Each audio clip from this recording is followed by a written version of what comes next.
Coming up on the CHGO Cubs podcast, Luke is at a rally cake conference, so it's Joey and Justin today. Yes. That's right. Jump on in. There's more players opting in and out of their contracts, and we got report cards for Jameson Taillon. All that and more coming up next on the CHGO Cubs podcast, presented by Toyota. Let's go places.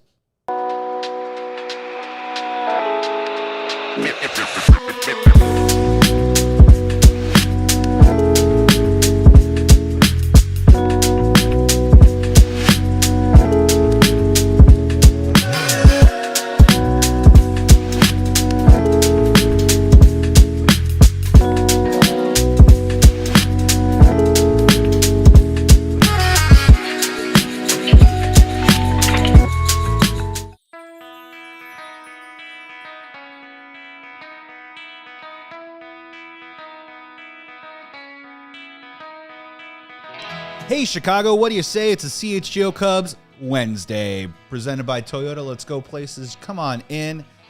Toyota, go ahead to Toyota.com. They got 25 vehicles right now, Justin. Ooh. It's pretty amazing. They got the RAV4. They got Tacoma. You'll find out all about it in about 15 minutes. Hello, everybody. Come on in. Join the chat. What's up, Becky? Make sure you like this video. Subscribe to our CHGO Cubs channel. Tell a neighbor, tell a friend, tell a total stranger. Producer Sean Anderson on the controls. And Justin, look at what we have here. Yes. When the Luke is away, the dogs will come out to play. How you doing, man? We're good, man. We're good. Also, right, the first thing right in the chat, Becky hitting us with a bang. I saw a post that Tucker is gone. She went just straight for the neck, Right for the jugular there of it topics is, you know, today. like starting us off. But no, I'm excited to be here. Obviously, I love when Luke is here, but you know, now we could talk more. Yes, at long last. Luke will be back tomorrow with Jordan Burnfield, but again, Joey Christopolous, Justin Roman here in the house for today. And Becky, yeah, let's hit it, skim it right off the top. We are definitely going to get into our report cards for Jameson Taillon today. Yeah. Spring training schedule was released. We're just going to kind of pine and think about brighter and warmer days. But first, yeah, I want to get into a little news and notes going on MLB. Real quick before we get into that Kyle Tucker report, Justin, two pitchers opted into their contracts yesterday. Yes. They wanted you to get a take on. Two of them, I think, were on the Cubs' radar of possible fits. Maybe it was a previous offseason. Maybe it was a trade deadline this year. Certainly maybe heading into this offseason. But it looks like at this point, Jack Flaherty has decided to opt in and stay in Detroit. And Shane Bieber, acquired at the deadline by Toronto, deciding to opt in at 30 years old at $16 million. I want to get your take on it. Which one actually surprised you the most? Because both of them surprised me, but which one maybe got you saying, wow, I didn't see that one coming? They both surprised me, like you said. Maybe Shane Bieber surprised me more. And it kind of made me think a little bit more like regretful. You know, we didn't trade for him at the deadline, but he was coming off injury. You didn't really know what to expect there. So not only did you get, not only the Blue Jays got him for like the playoff run and then the playoffs and the World Series, and now he opts in for next season. So ultimately they traded for a controlled starter in a way, you know? So that would have been nice to have in our back pocket as a Cub fan. But they both surprised me. And I do wonder, with them both opting in, it's not like long time security. I wonder if like the looming possible strike, if that kind of adds to their decision of like, we're going to take this money right now. We don't know what the market's going to be on the free agent market. You know, it surprised me from a standpoint of like, do they know something that we don't, and the market is going to be like really wonky because of that possible strike?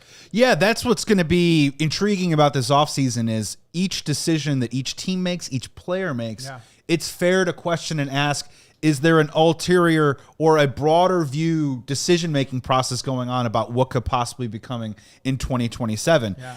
I'm with you. When it comes to Shane Bieber, that one not only surprised me, but that one hurt my heart a little bit too. You wanted him, right? I did. I really liked him, obviously, as a pitcher. He's a former Cy Young winner, so that one's super easy. Coming off of the Tommy John, only 30 years old. Was able to be traded. You know, I don't even remember what Toronto got for him traded for him and sent him off to the Guardians. But the part when we were talking about yesterday was Shota Imanaga, and we're going back and forth about him declining his deal.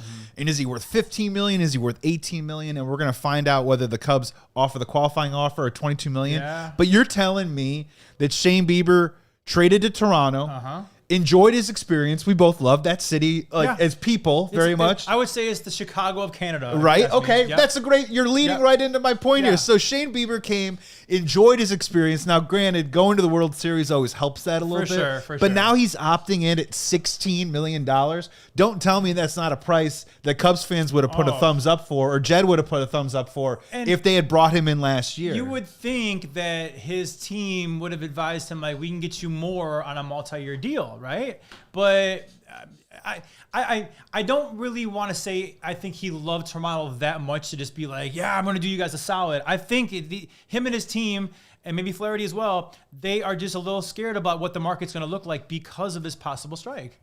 We got some people coming in the chat here. Becky, what's up, Becky? We also have a Luque Stuckmeyer saying, I'm watching you, Roman. Oh, he's watching. What I meant to say is Luke Stuckmeyer is the best professional co-host I've ever had in my entire life, and he's very, very handsome, and he is great at eating cake. Mentor, father figure. Yeah. You know that scene when they showed Yamamoto in his workout routine, and he did that back stand where he was literally on his back, and then he did a back stand? Yeah. Only other person I ever saw do that? Luke Stuckmeyer. You saw him do that. The only, he does it all the time in the office to miss you, limber Luke. up. Thanks for watching, buddy. You'll be in tomorrow. Enjoy your day off, and hooray! Another afternoon with Joey, Dominic Fortini, right on. Thank you so much, Dom. Appreciate you. I think tomorrow he's actually remote, so he actually won't even be in. Oh, he's tomorrow. not even coming. Yeah. Wow, he's He working, lives but he's life. not. Nice. He lives He's the not going life. to when be you go to the Rally Cake Conference and they call him in, the head honcho, to talk about the sweets of next year. That's what it takes. So Dominic actually brings up a good point about Bieber. He wants to win. Okay, so I hear you, but you mean to tell me that Toronto is the only place that he can win in? I mean, there's multiple contenders. I just do wonder if the market is scaring some of these guys, and we'll see how it plays out. And, you know, being the eternal optimist that I am, the market's scaring some guys and kind of uncertainty.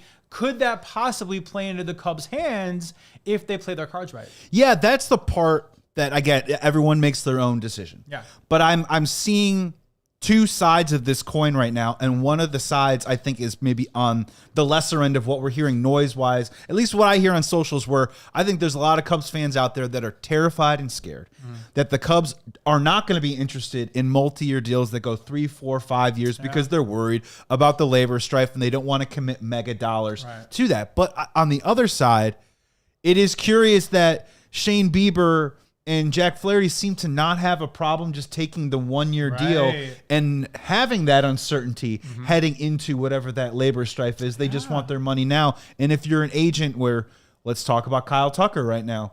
Kyle Tucker, are you in the position where you want to get the best, longest, hugest deal possible?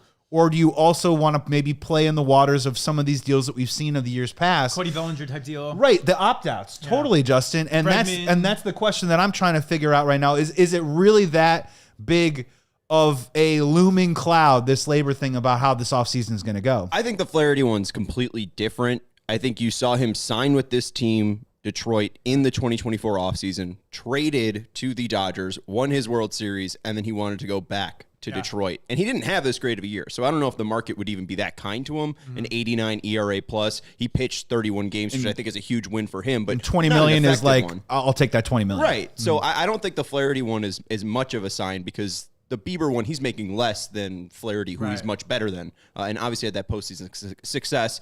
So you'd think that Bieber, especially with his past injury success, that he would want to cash in. I think Flaherty might just be over-negotiating at this point. But yeah, the Bieber one is odd. It is odd. And I mean, again, it could play to both ends of the players might be a little scared, not really realizing what's going to be coming here in the offseason with the market. But again, I like to think of it as, you know, the Cubs can also be very opportunistic in that situation where, you know, if the market isn't what some of these guys think, okay, well, come on over here to us and we can give you this. And I'm excited to see how it works. I really don't know. With Kyle Tucker, you know, I know the big thing came out today that, like, I think John Heyman said that there's, like, it's a far cry or a far stretch. Unlikely for the Chicago Cubs to go beyond $300 million with Kyle Tucker, which would make him unlikely to re-sign with the Chicago Cubs. I think, and I've said it all along, since the second half of the season, let me reverse here. In the beginning of the year, we made that trade. I would have bet my life that they made that trade and they were going to sign Kyle Tucker to a long-term deal. Like, I thought this was the guy that Ricketts was going to really, like, bet his entire franchise on, the face of the franchise, high character guy, phenomenal player, phenomenal offensive left-handed hitter. I thought that was almost like a no-brainer. Like they were going to let him experience Wrigley in the summer and like all those kind of things and success, playoffs. And I thought he was going to be signed for sure long-term. And then the injury happened and it all got kind of funky and weird. And like the crowd kind of turned on him a little bit. I don't think he did himself any favors with kind of his dry personality, not really taking to the Wrigley faithful. And then I saw it in real time and I'm like, either he's not re-signing here or the Cubs don't think he's worth what he thinks he's going to get. I kind of saw a divorce happening in real time. And even his comments at the end of the postseason, I mean, that to me was like, sayonara, thanks for the year, and I'm out. There was just no emotion and no, I just didn't feel good about it. So I'm not shocked that the Cubs won't go past a, $300 million for that player. Yeah. I just don't think that maybe he's the guy we're going to hitch our wagon to. So you could provide me a range. I don't want to put you on a spot with an exact dollar amount, but like what is your range for interest in terms of bringing Kyle Tucker back? Like, what do you think would be a number? Because I understand when we started putting the 5 in front of it, when we started talking about $500 million, you at the very least, obviously the Cubs have never done it before. Cubs fans, we've never had to cheer for a player that made $500 million. So it's a lot to kind of digest. And it was a lot for me to digest of like, man, he better be worth it. Right. And when it got down to the 4 number, I was more of, okay, this is the price of doing business. It's a big number. I understand it. It probably means it'll have to be a 10-year deal, which also scared me a little bit. But I understood that is the parlance of our times, that's what these guys get paid. But Justin, at 300, like the Cubs wouldn't even entertain a $300 million deal. I mean, I don't know. Bryce Harper signed for 330. Yeah. There's a lot of. Well, don't forget too, you're hearing this from John Heyman, right? Sure. So it's not the Bible. I mean, it's Heyman has been notorious for being kind of an agent's earpiece. A different book of John. There you go. So, I don't know it to be fact. I just think that if the Cubs don't re-sign Kyle Tucker, it might not be because of the asking price. It just might not be because they don't want to put the money into that player after what we kind of saw transpire this past year. And also, 2 years in a row now, is he an injury-ridden player? I mean, 2 years in a row, he has been. So when it comes to, you're asking me, like, what would I do it for? Listen, I wouldn't cry if they did re-sign him. I've been on record. I personally rather would go a high annual value for Kyle Schwarber, a shorter deal. I'm all in on putting money out there for people, but I feel like Schwarber is a better fit. You stick him at DH, left-handed pop. He's going to hit about 50 bombs. Heroes welcome coming back to Wrigley Field. So I'm not against spending money. I just don't know that Kyle Tucker, this little audition we had this past year, it just didn't feel right. I don't know. It wasn't the perfect fit. Well, obviously the way that it ended wasn't great and completely unexpected. And as we've covered a lot here on CHGO Cubs, I think that there was a lot more, and you put it very aptly, that he's a dry personality, quiet guy. We all thought that he was going to be really low maintenance. And for the most part, personality-wise, he was, but the events and the things that transpired over the year created a sense of drama that I didn't see coming. Really surprising to me. Totally. And I think the question is, when it comes to Kyle Tucker, that I am asking myself just as a fan, is that are Kyle Tucker's best days still ahead of him? And I understand that the injury bug bit him this year. I'm kind of giving him a pass for the injury the previous year. He slammed the ball off of his shin, and there was a fracture. Yeah. So you missed 3 months. That's a part of the game. There's a slide. That's kind of fluky as well. Right. So how do you make sense of that? It's a little murky. It's hard to deal with. My thing with Schwarber is, I don't even have to answer the question of the best days ahead of him. I just know that he is flush in his prime right now. Yes. And there is a sample size that, at least for the last 3 or 4 years, I think I can bank on for at least the next 2 or 3 years of whatever a 5-year deal is. And then in year 4 or 5, maybe it's down just a touch, but still really damn good. And also, I know this doesn't matter when it comes to dollars, all right? But it should factor in a little bit. I love Kyle Schwarber's personality. You talk about, he would be a leader of this team, right? And he's vocal. He's a good interview. I feel like he's passionate. I feel like I've seen him slam his helmet down and be fiery, I've seen him be super excited about the big bombs he's hit. I've seen him do some dancing out in left field. I just feel like he loves the game and loves Chicago. I'm not saying Kyle Tucker doesn't love Chicago, but he sure as hell didn't show it. He was very stoic. And again, that's not a knock on his play. That's who he is as a personality. But I'm just saying, if you gave me a choice of Kyle Schwarber on a shorter deal, but tons of money still, or Kyle Tucker, with this long deal, I really would choose Kyle Schwarber. It was strange, like the moment remember that photo of all of them hanging out on the boat in the summer? Yeah. It's all kind of downhill from there. Yeah, right, You're like, yeah. oh, he actually does really love it here. We're going to line up a break here on CHGO Cubs. Jump in the chat if you want to. I just want to know, like, what is your threshold on Kyle Tucker? Would you not pay him more than $285 million? Would you not pay him more than $300? Would you go all the way up to $400 million to bring Kyle Tucker back here in Chicago? Plus, we got report cards for Jameson Taillon, so don't go anywhere. We're going to be right back here on the CHGO Cubs podcast presented by Toyota.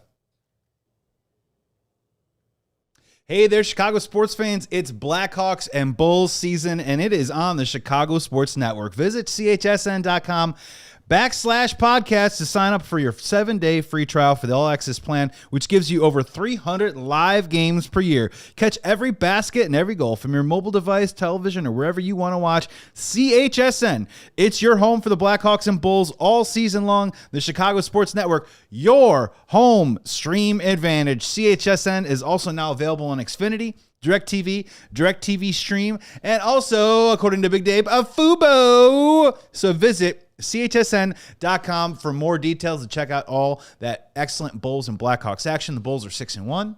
Blackhawks above 500. Perfect time to join the CHSN group.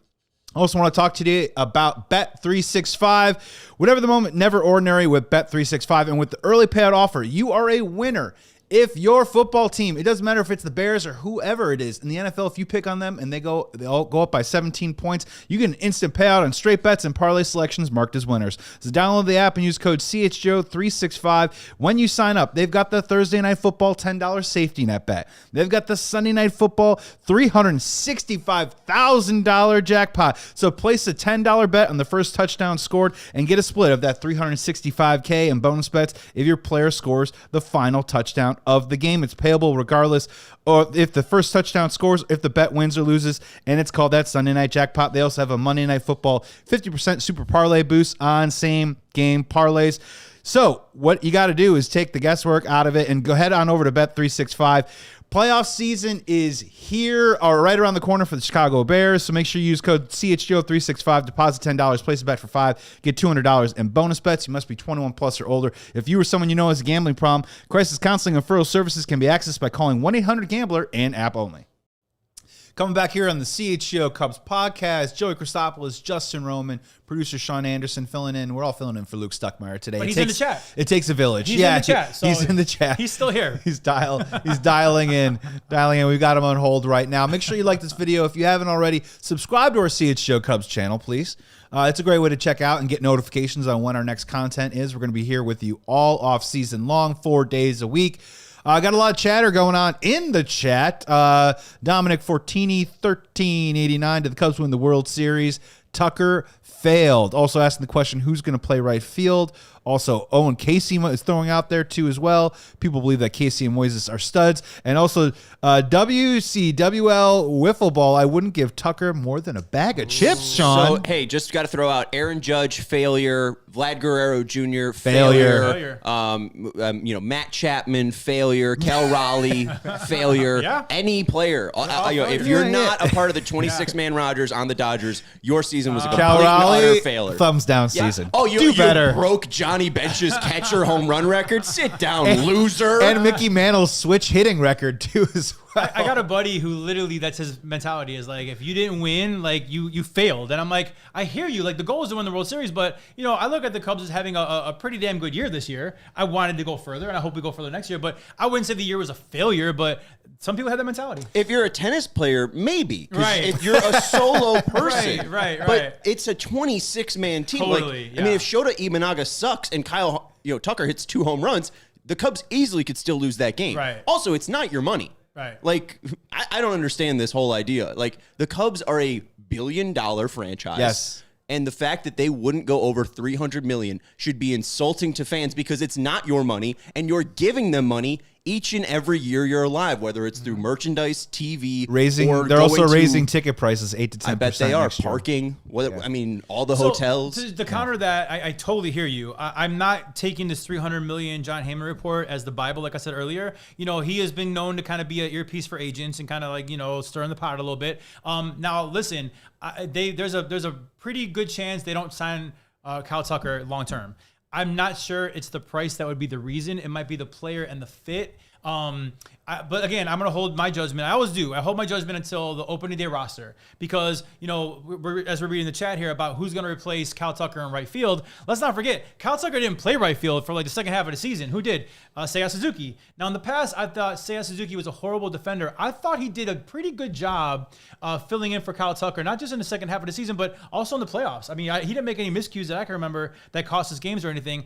We have Owen Casey. We have Moises Ballesteros. So you're looking at right field, DH. You already kind of have guys that are kind of a logjam here. Now, listen, I'm not saying let Tucker walk and Ricketts pocket the money. I'll be very mad about that. But I would not be mad if you let Tucker walk, Casey and Moises and Seiya kind of do their thing, and then spend on the pitching staff. If it gets me Dylan Cease and it gets me XYZ, I'm happy with that plan as well. Yeah, I'm definitely, just to get back on the season as a failure thing, I'm a journey as begins with a single step kind of guy. Okay. I do believe that there is value in every single failure and small success that you have on the path to whatever triumph that you're trying to do. Yeah. We got some sicko check-ins from a guy named Lakai Stukmeyer. I don't know. I'm sorry. And Vince Perez, too. What's up, Vince, man? Our buddy from Old Crow Smokehouse. Yeah. But again, with this question with Tucker, and Sean, I want you to weigh in on this, too, because here's the part that I can't figure out, is that I think Major League Baseball has to be really careful this offseason that if you start banging the drum or if you start seeing smoke, that owners are afraid to commit multi-year dollars this year because they're worried about labor strife coming the year after that.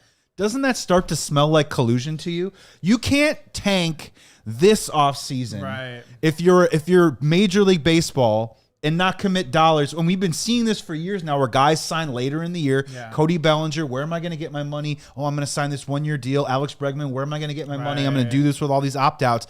Again, the tension continues to build, and I think will get even worse if it isn't done honestly, or at least like on an honest face of like this offseason. You see some teams do put out some money on some dollars on some players. Yeah. If the Chicago Cubs really are adverse to not signing multi-year players this offseason because they're worried about labor strife coming 2 years from now, I'm sorry, but I just don't think that is within the spirit of the rule. If I was a baseball player, I'd be wildly upset. Yeah. And if anything, that would just piss off players more when they go to the negotiating table next year, because we know owners secretly maybe want this salary cap. Yeah. And they're already rich. And everyone says we don't want to spend money now because we're worried about a labor strike the year after that. Well, guess what? When the labor strike is over, baseball will resume and the money will still have to be paid. Yeah, so that's the part I don't understand. I think that baseball's got a major problem here because it's never been better. I mean, really, it's like it's thriving right now. It's 100% back. It's baseball is back. 1,000% back. And so baseball has a problem because it's so back. And like the World Series had these amazing ratings, not better than the Cubs though, by the way. But regardless, it was phenomenal. And like you have players, like Shohei's and the Vladdies and all that. You got exciting young guys like PCA and everything. But like here we are talking strike, and it's like baseball can't afford to have another strike, especially right now when it's like never been better. So baseball really has a problem. But that being said, I also don't think the Dodgers can do the deferring thing, and they got to fix some of this stuff. They got to fix loopholes, and they got salary cap is one thing. I think there should be a salary floor. I think that teams like Pittsburgh should have to spend money. So I think they have a major problem, but the biggest problem they have is they shouldn't allow a strike, because that's just momentum, and a strike's going to be like, here we go all over again, So it's tough. It could be worse than 94. Yeah. I mean, I understand that. Look, like in 94, we had some amazing players, right? We had Ken Griffey Jr. Frank Thomas. Right. We still had Tony Gwynn in the game. We still had Barry Bonds in his prime.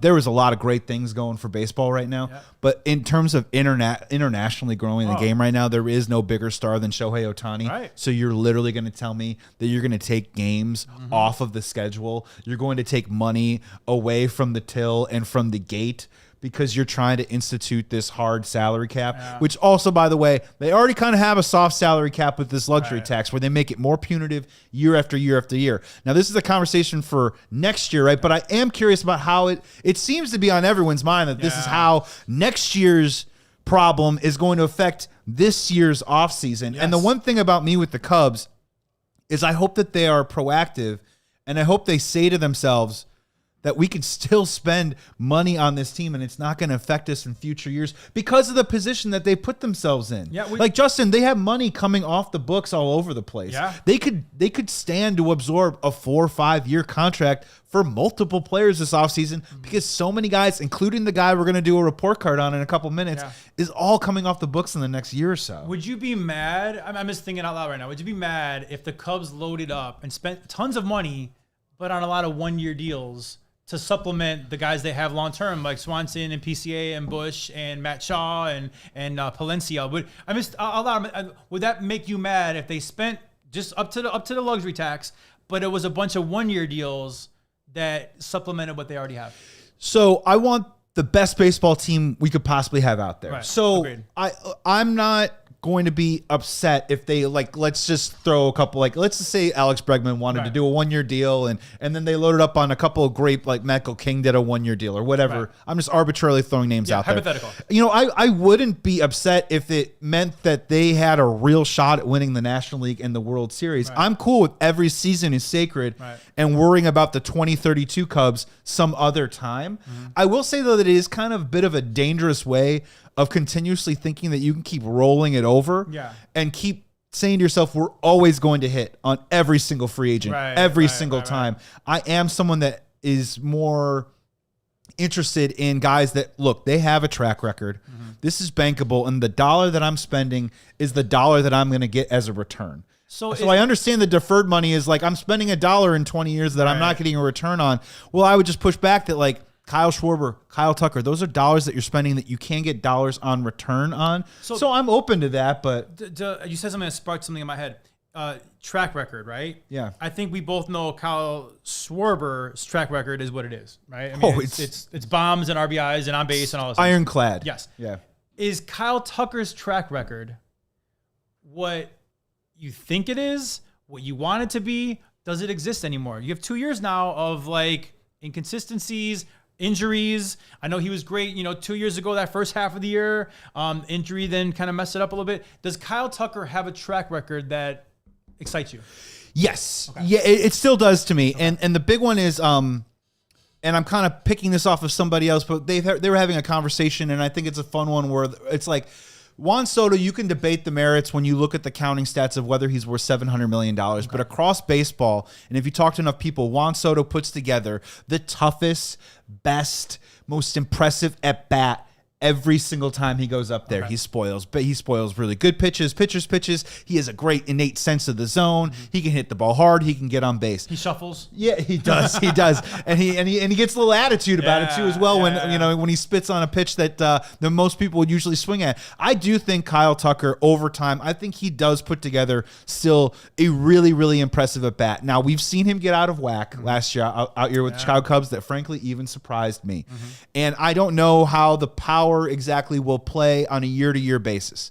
But I do believe that he is definitely, if you want to, adjectives, right? Above average, elite.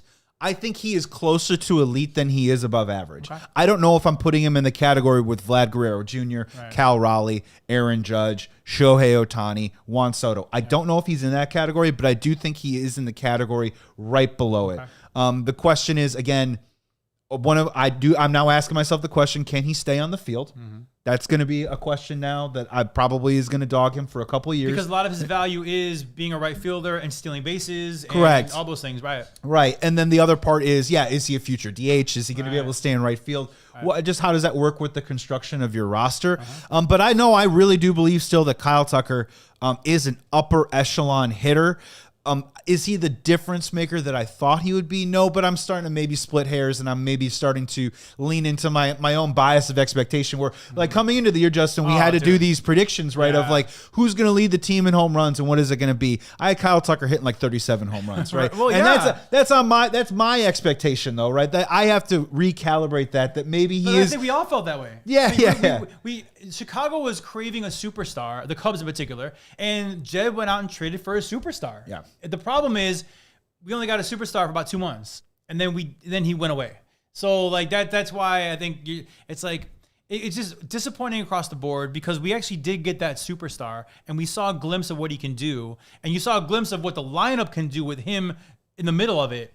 But then we just never saw it again. I mean, literally, we never saw it again. And now here we are. It's like probably not going to be re-signing him. No, and that's what is so difficult about it, and that's what makes it hard for Cubs fans to figure it out. And I think that's why there's so much conversation is we have seen the highs and then we saw the lows, and now we're asking ourselves, is there an in-between, and could we live with both of those, all three of those scenarios, and what is that worth moving forward to you? And that's going to be the question that I think the Chicago Cubs, according to all reports right now, are probably going to say no to. I think they're going to try and maybe move on from Kyle Tucker. And I keep banging the drum for Kyle Schwarber, not because he's a fan favorite and I love him deeply, which is true, but also because his number probably falls more in line with what the Chicago Cubs would do, which is that $180, $190 million It's almost contract. the perfect fit for our team right now. And then all the extra stuff that comes with it, it's almost the perfect signing. Yeah, that's where I'm leaning right now. We're going to take a break. On the other side of the break, it is time, report card time, for Jameson Taillon, unsung hero, career year. You decide. Jump in the chat. We're coming right back here on the CHGO Cubs podcast, presented by Toyota. Hey, Cubs fans, Toyota has 25 vehicles with available all-wheel drive and four-wheel drive. They have the RAV4, legendary versatility. They got the Grand Highlanders adult-sized third row. It is for real. And the Tacomas Wild Side comes standard. From job sites to campsites to game nights, there's always an all-wheel drive or four-wheel drive for you to get out there in style. So drive Toyota and find yours at Toyota.com or visit Chicagoland Toyota dealer. Toyota, let's go places. And ladies and gentlemen, Sean, everyone in the audience, it's a perfect time to become a CHGO diehard. Bulls in full swing, Blackhawks, Bears trying to make it to the playoffs, and we have exclusive written content from Adam Johns, Jared Willis, Patrick Norton, Will Gottlieb. The list goes on. And if you join the CHGO team, you get plenty of discounts on future merch and future events. Hang out in our CHGO Discord lounge where we all hang out and just talk sports all day long. So head to allchgo.com right now for the latest information on how you can join the thousands of CHGO diehards in our community. We cannot wait to connect with you on an even greater level. And also, I got a special message out there for all those athletes. Got a question for you. Are you serious about leveling up your game? Because the right coach can change everything. And now finding one is easy with Eye on the Ball, the company created by CHGO diehards. It does not matter if your kid is just starting out or competing at the top level. You can sign up totally free at eyeontheball.net. All you got to do is create your profile, search through coaches in your sport, and connect directly with the one that is right for you. From soccer to swimming, baseball, basketball, polo, whatever it is, you name it, the coaches are there. So what are you waiting for? Your future coach could be one click away. Jump on today. It is eyeontheball.net. That's right. Eyeontheball.net, athletes. Coaches out there ready to train you up. Coaches looking for athletes to take their game to the next level. You can find your coach and take your game to that very next level by going to eyeontheball.net, the company created by CHGO diehards. Coming back here on the CHGO Cubs podcast. Thank you so much for tuning in. Make sure you like this video. Subscribe to the channel CHGO Cubs, or you can also join and subscribe to CHGO Sports. Over 92,000 and climbing. Oh, dude, we're going to be at 100K before you know it. That's amazing. That's cool. Joey Christopolous, Justin Roman in for Luke Stuckmeyer today. We have a celebrity in the chat right now. Schwarber and I would be a tough duo, not Tucker from Pete Crow Armstrong 67. So, Pete, man, thank you for all that you do. It's Pete Crow Armstrong 6'7". Oh, 6'7". That's what he's doing. A young PCA kid. 6'7". I get it. I love it. Which, by the way, I have an 11-year-old, and that's all him and his buddy say. And I have no idea what it means, and I've asked them, and they have no idea what it means. But it's like the biggest thing in the world for kids right now. It's crazy. Yeah, I mean, all we can do is just ask our elder stewards like Luke Stuckmeyer and Jay Zawalski at CHO Blackhawks to keep doing it so that the trend just dies. Oh, okay, they kill it. Yeah, we need people to just come in. The more that we do it, the less we'll see it. Okay. So 6'7". yeah, no, we can stop. The more that we do it, the less. It does reference 67th Street. The actual like song that it's originally from is a guy singing about 67th Street. Okay. But it's more of an internet meme because this kid that's like, got this crazy blonde mop top was cut to in a basketball crowd, like at a high school game, and he went 6'7" like that, just randomly. And that's it's really just dumb. It's so big with like that young generation. It's crazy. To be very fair, I had Pauly Shore growing up, so I mean we can all just. What was his big catchphrase? Luiso, Chito, bro. Okay, it's time. All right. We've been teasing it. We've been talking about it. We got ahead of ourselves with a little Kyle Tucker, but Kyle Tucker talk is always welcome here in the CHGO Cubs podcast. So is Pauly Shore talk. So is Pauly Shore. Oh, man. Buddy, right? Yeah, in January, we're going to be doing a deep dive. Okay. My first car was a 6.7 Mustang. Oh, Luke's still in the chat. Still chilling. It is time. It's time to do our report cards for a guy who I think we can say is maybe sometimes maligned by Cubs fans, maybe sometimes overlooked by Cubs fans. I mean, he goes about his work.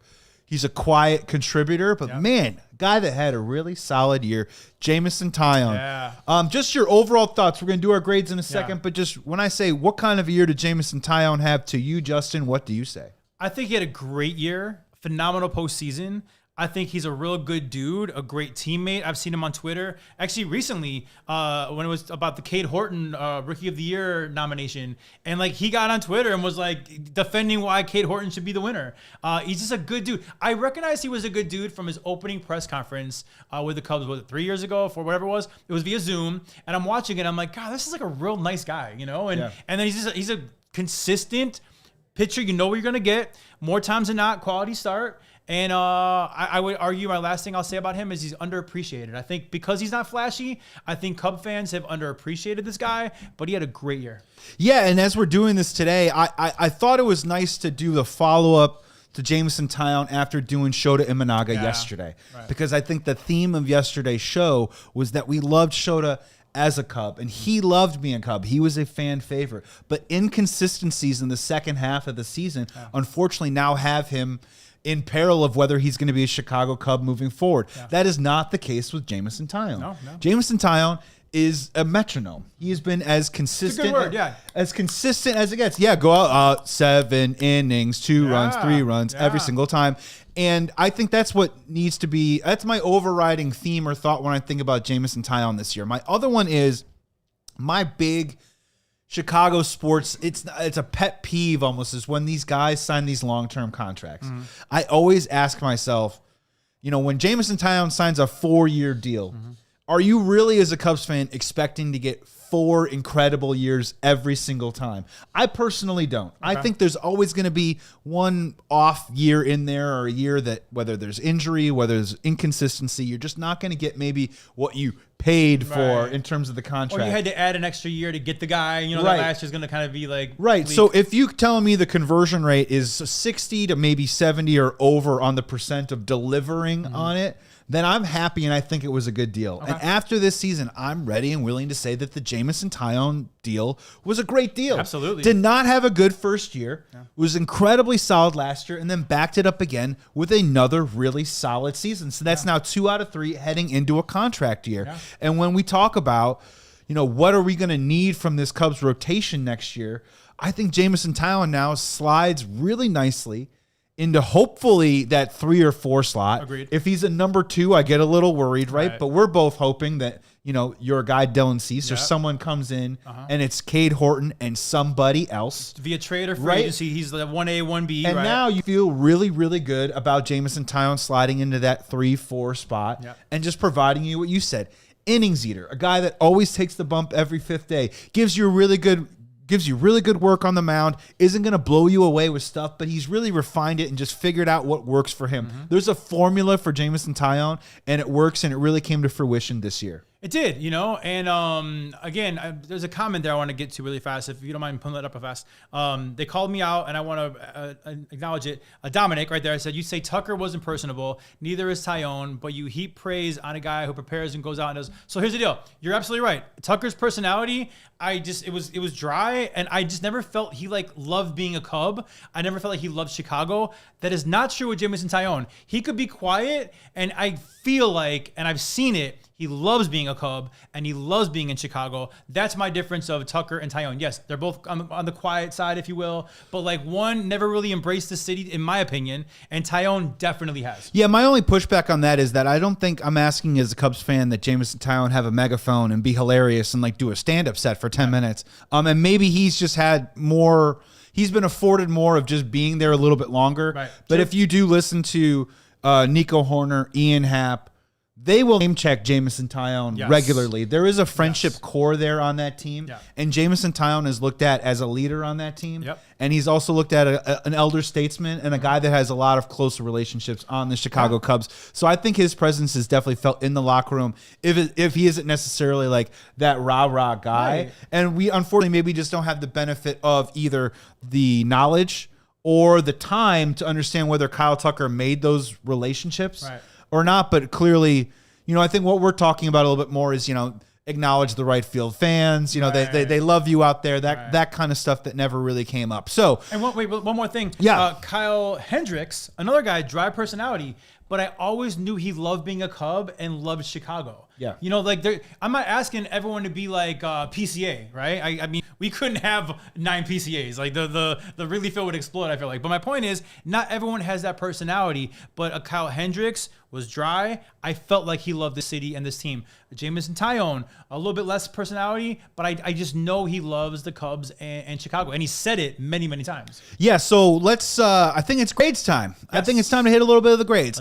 So we got a graphic with our overall grade, but we're also going to provide separate grades for the regular season and the postseason, especially for the pitchers. And I think Jameson Taillon definitely deserves it, right? So, Justin, lead us off, man. What did you end up giving Jameson Taillon for your solid season? Had a couple injuries, which you hate to see, but he had a couple injuries. Came back both times. Actually, both times he came back like phenomenal. He came back almost better than when he left, right? So regular season, he was definitely, we needed it. Steele went down early, and he was there to provide the depth and the steadiness that we needed. Came back from injuries both times and really, really well. But for me, he really shined in the postseason. He pitched in 2 elimination games, one against the Padres, one against the Brewers, and did phenomenal in both games. And for me, you play the regular season to get into the postseason, and then that's what matters. That's when we need you to show up, and that's when Jameson Taillon showed up, and when his star shone the brightest was in the playoffs. And for me, that all things considered, that body of work is a B+.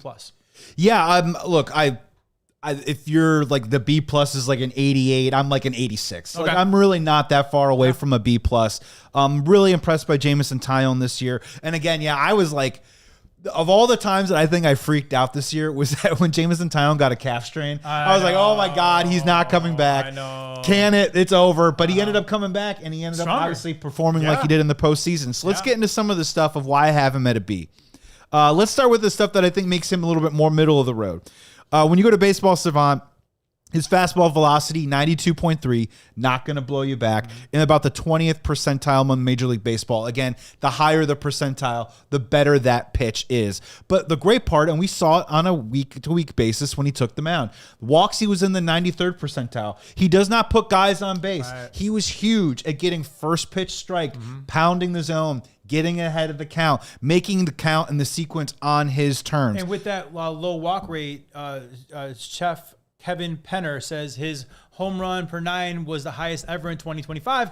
That's okay when you're not putting guys on base via the walk, right? You don't want home runs, but what you do want, if you're going to pick your poison, is a solo home run versus a 2-run, 3-run, or grand slam. And that's I like the no walk thing. That's cool. Yeah, absolutely. But here's the big reason why the home run to 9 K rate was the highest ever in 2025. 2 things was he had to make some adjustments, and I'm curious to see whether he's going to have to continue to make adjustments moving forward. When I talk about that 4-seamer, that 4-seamer, as the year went on, he had to throw less and less 4-seamers because that fastball had an expected slug of 537. So when we're talking about fastballs and home runs, that was the bit of the problem, and he had to get more into, and he actually started using less of his cutter, and he got more into a sinker slider. Right. And cutter was a big part of his game the previous years of his career.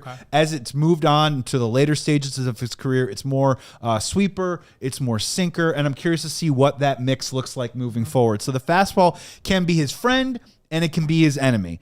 The barrel rate was the lowest since it was 2019, 7%. But again, when they did connect it, it really, really hurt Jameson Taillon.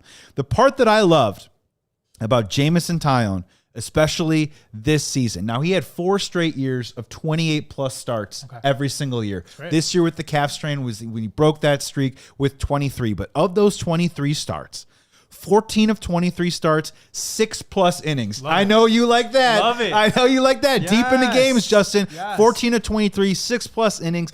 3 or fewer runs in those outings too as well. So pitched well and pitched deep into a game. Mr. Quality Start. Yep, 17 of 23, at least 5 innings.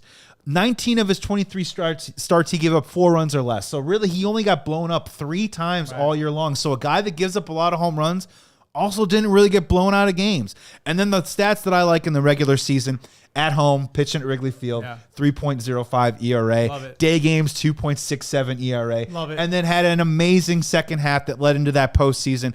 4-1 record, 1.57 ERA after the All-Star break with a 0.90 WHIP. So end of the day, some of the peripherals not exactly ideal. Like his FIP ERA was 4.67.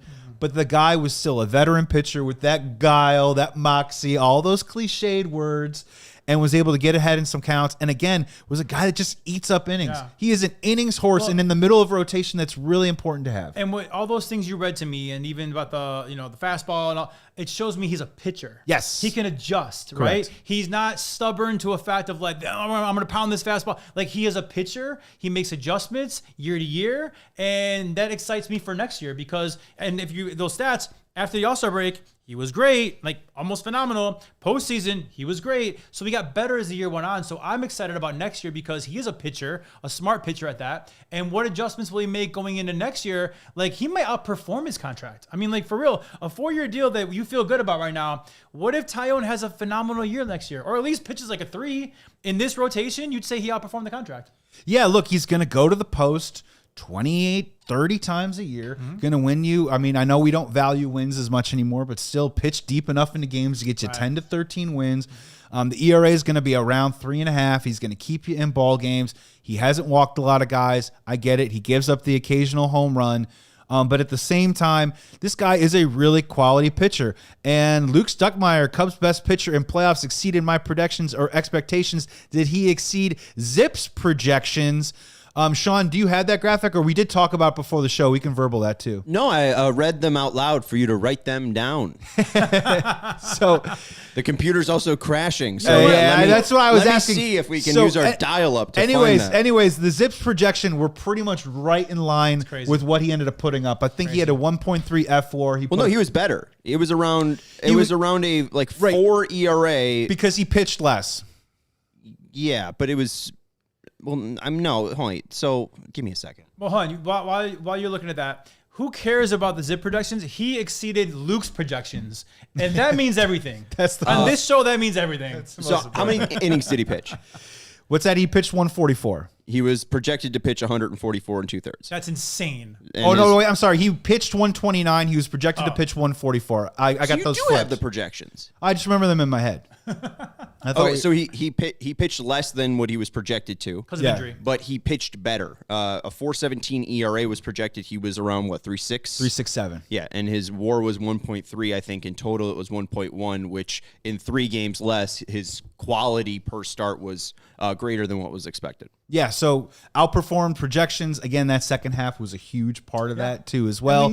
And we needed him the most in the second half in the postseason, right? I mean, like, think about it. We were kind of falling the guys were falling like flies. Like Shoto was down, Jameson. So I mean, and we lost Steele early on. I mean, like he really impressed me because when we lost him the first time, I'm like, and then he came back great, and then we lost him again, and he came back great. I mean, like he really did bounce back both times, and became, I mean, he wasn't our ace, but I mean, he was, I say, a solid number 2 for this team, because don't forget, Matthew Boyd kind of fell off towards the end of the season as well. So, I mean, we would not have anywhere gotten close to where we were without Jameson Taillon this year. Yeah, when you talk about not getting anywhere close, so you had a B+ overall, I had a B overall. Yep. What was your postseason grade for Jameson Taillon? A. I had A-. And also, you can read the stats. I think you have stats there. You can read them, but like just the eye test of like we gave him the ball in 2 elimination games. Like we gave JMO the ball in 2 elimination games, and for him to be the horse that we needed.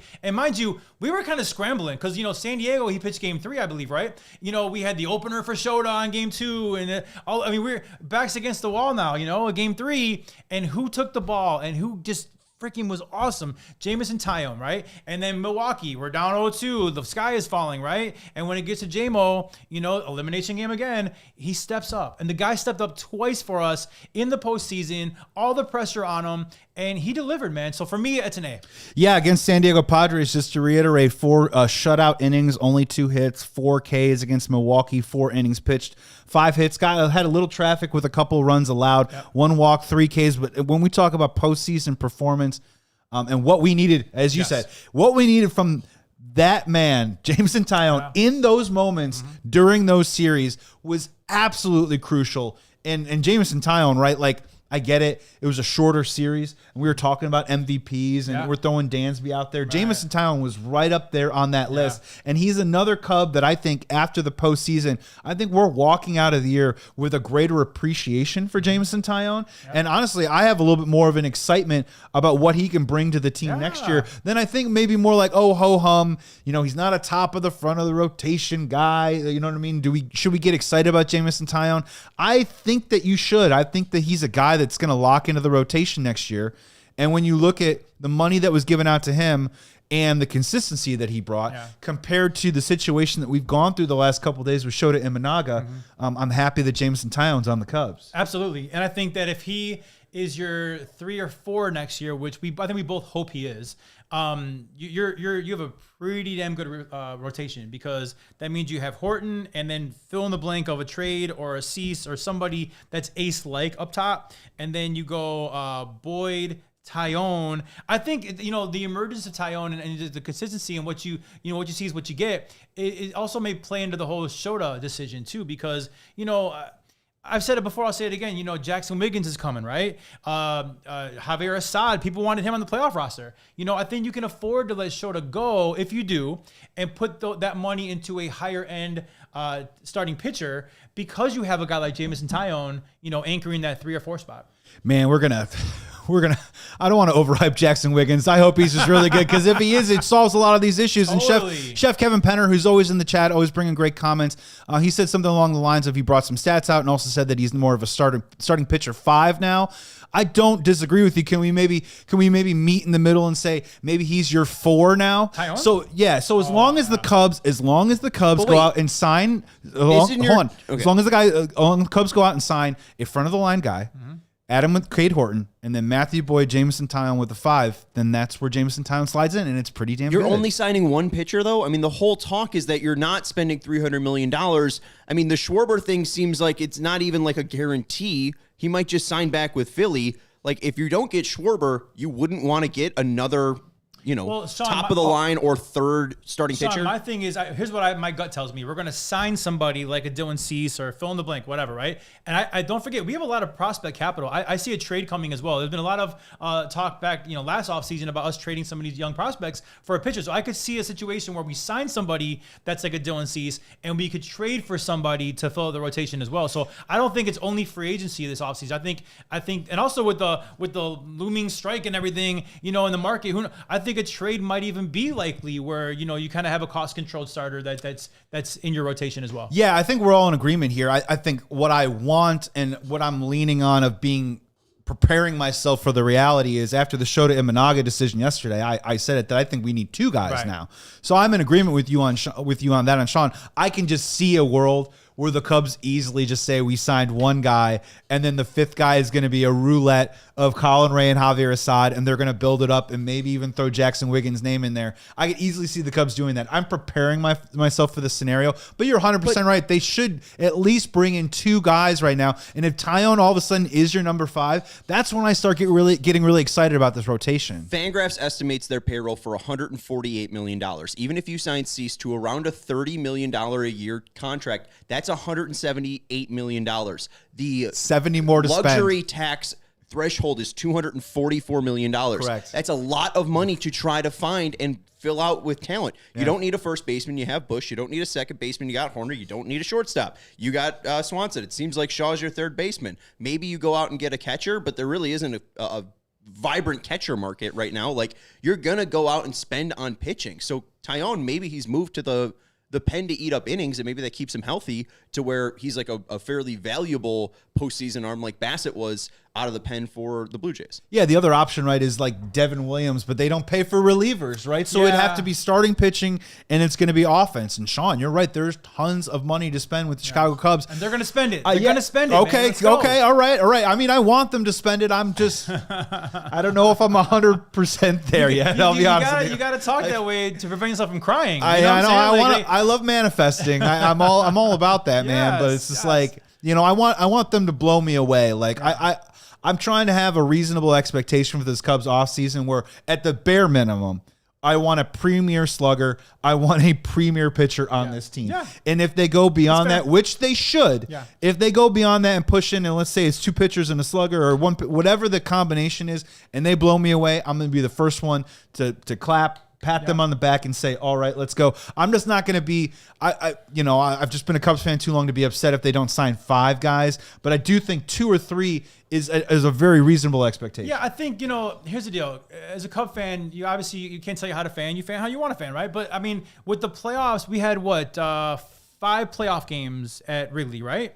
And Hoyer mentioned it. Tom Ricketts was at every single game. I mean, you have to see that momentum, and you have to see the city of Chicago being starved for a championship, right? And I mean, I'm sorry, I don't buy the fact that they're going to go backwards. Like seeing all that, I can't see any, because even a businessman saving money or penny pinching, damn well you make more money by winning and being in the playoffs and winning the World Series. Yep. There's more money out there for that. So, and I can't buy the fact that they had 5 playoff games, saw how Wrigley Field was buzzing, and they're going to go backwards. I think I'm fairly confident they're going to spend that money, and we're all going to be better because of it. Yeah, I just got a couple minutes here left on the CHGO Cubs podcast, about 3 to be exact. I want to do a little dreaming. Okay. I want to do a little Arizona dreaming here. Yes. Arizona. Spring training schedule released today. Yes. I mean, look, I was like, after the World Series, I was kind of like, oh man, baseball is gone, dude. Like I was starting to feel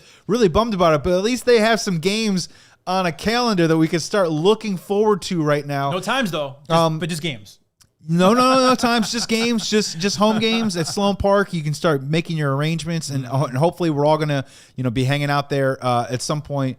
When spring training does come around. But I just want to ask you, you have some family personal memories and nostalgia connected to spring training. So I'd love to hear them as we exit here and think about a warmer tomorrow. Yes, when I was a little boy, my family of 4, my mom, my dad, me and my sister, we would drive to Arizona every single year for spring training. My mom was scared to fly, so yes, my dad drove us all down to Arizona from Chicago, and it was just the coolest, most amazing vacations I can remember. And this is back in Hohokam Park. It wasn't Sloan Park. It was Hohokam Park. And the players were super accessible. Little Justin was there with getting autographs, and Andre Dawson and Sandberg and Dunston and those guys. And I looked forward to it so much. The only reason we stopped that tradition was because I played baseball. And in high school, spring training and spring break was opening week for my baseball. So we would have been doing that to this day still if I wasn't such a baseball freak. But I love my memories in Arizona, and I want to go back very soon.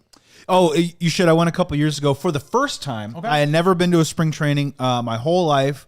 And for my 40th birthday, I asked my dad. I wanted to go to spring training with my dad. That was my gift to go with my old man. That's awesome. So we went, I believe, for 4 days. We saw 4 games. We went to a White Sox game too as well. We checked out their park. Unfortunately, it rained, and it was tough to watch that game. But I will say that, like, the Chicago Cubs experience at Sloan Park, top notch. I've heard awesome. Yeah, I heard it's top notch. It's awesome. The food is fantastic. And for those watching that are living either in the Midwest or in the Chicagoland area that are tuning in, it is a great excuse to get out of Dodge for a couple days and get some vitamin C on you. Mm-hmm. Sit out there on the lawn in the outfield.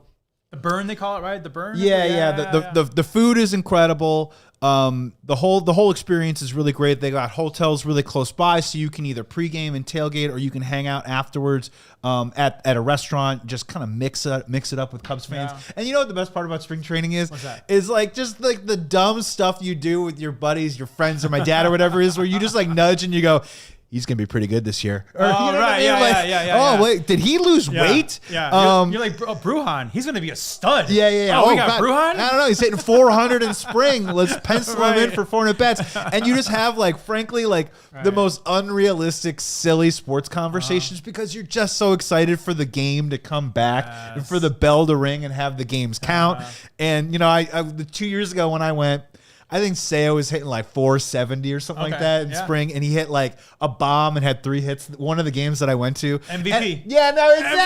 Exactly. That's what's so fun about it. You're just like, dude, like, is he gonna hit 50 bombs in the air? And like everyone's like, yeah, he just might do that. He didn't do it this year, but he's doing it next year. Seo's going to be the MVP hitting 50 bombs next year. You heard it here first. Mark it down. It's it's such a blast. I'm glad that the schedule is out. Yeah. They open up against the White Sox. No other way. Really cool home games there on your schedule. If you get an opportunity, if you're watching this out there in Arizona, highly recommend you go in to check it out. That's going to do it here for the CHGO Cubs podcast. Today's episode presented by Toyota as usual. Want to give a shout out to our producer, Sean Anderson. Shout out to Luke Stuckmeyer in the chat at the Rally Cake Conference, man. Bring us home some good news, my friend. You are a mentor and a scholar. Joey Christopolous, Justin Roman. Luke and Jordan Burnfield will be with you tomorrow, and then we'll be back next week. Thank you so much for tuning in. Remember, Cubs fans, always fly the W. We all silly like the mayor.